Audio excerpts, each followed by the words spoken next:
Welcome to our introduction of NTT's 2021 Global Threat Intelligence Report, the GTIR. Today, we're going to be looking at insights for the manufacturing industry.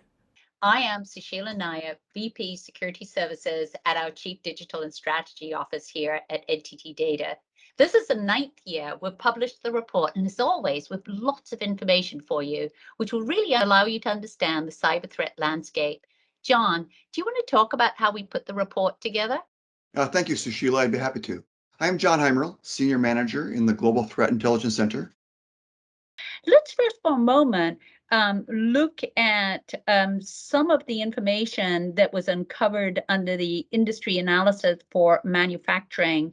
So we see application-specific attacks being one of the top issues in manufacturing. And as you pointed out, Jon, that was true for many verticals. And that's this idea of the fact that they have portals and applications. We're reinventing the way that we talk to our clients, to our business partner, and through code, human beings create code and humans make errors, and those errors become vulnerabilities and attack points.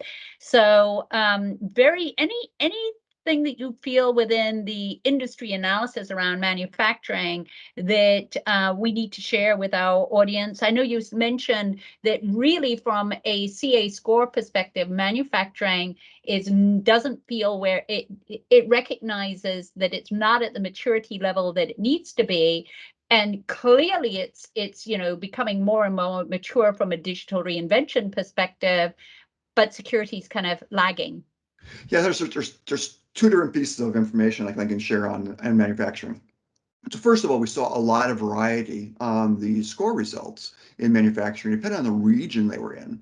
For instance, the lowest manufacturing score in CA results was in Europe, which was a 0.75, which is even below that 1, which we talked about before. So Europe had the lowest current score in manufacturing of any geographic region.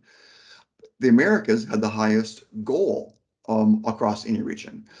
And we saw a lot of variety in some of the other areas. APAC, for instance, had the highest current score of all the regions. So industries, manufacturing organizations tended to score dramatically different depending on which geographic region they were in. Isn't that fascinating? It's so interesting. Thank you for joining us as we explored insights for the manufacturing industry from the 2021 NTT Global Threat Intelligence Report.